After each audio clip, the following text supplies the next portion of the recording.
حضور نے فرمایا تھا کہ ایک وقت آئے گا امورکم الی نسائکم، جب تمام معاملات تمہارے عورتوں کے ہاتھ میں آ جائیں گے، فبطن الارض خیر من ظہرہا، پھر بہتر ہے کہ مر جاؤ۔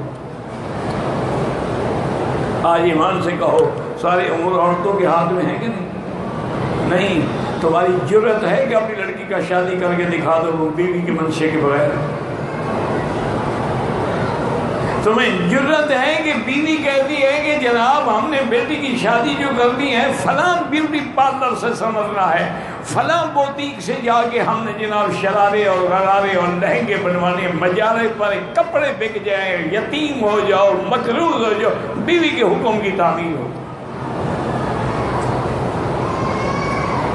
میری بیٹی یہ غور کر لیں کہ اگر میرا ایمان یہ ہے، میں کعبے میں آپ کو بیٹھ کے بتا رہا ہوں کہ ساری دنیا کی نیک عورتیں بھی اکٹھی کرو نا، نیک عام نہیں، نیک عورتیں اکٹھی کرو، سیدہ فاطمہ کے ایک پاؤں کے برابر بھی نہیں۔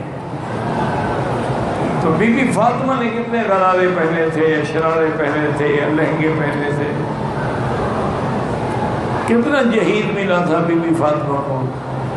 ایک سرانہ جس میں کھال بھری ہوئی تھی، ایک چمڑے کا دسترخوان، ایک مٹکا، ایک چارپائی، یا اس قسم کی دو چار چیزیں، یہ جہید فاطمہ تھا۔ بہرحال یہ تو اب دقیانوسی باتیں ہیں، اور جی ہم کوئی بی بی فاطمہ ہیں تو پھر نماز بھی چھوڑ دیں، ہم کوئی اللہ کے نبی کے صحابہ ہیں کہ ہم نماز پڑھیں؟ پھر تو سارے احکام ہی ہم چھوڑ دینا کہ جب ہم ان کا مقابلہ نہیں کر سکتے، نہ نماز میں، نہ حج میں، نہ زکوٰۃ میں، طواف میں۔ یہ کیا جواب ہے کہ جی ہم ان جیسے کیسے بن؟ ان کے حکم کی تعمیل تو کر سکتے ہیں نا۔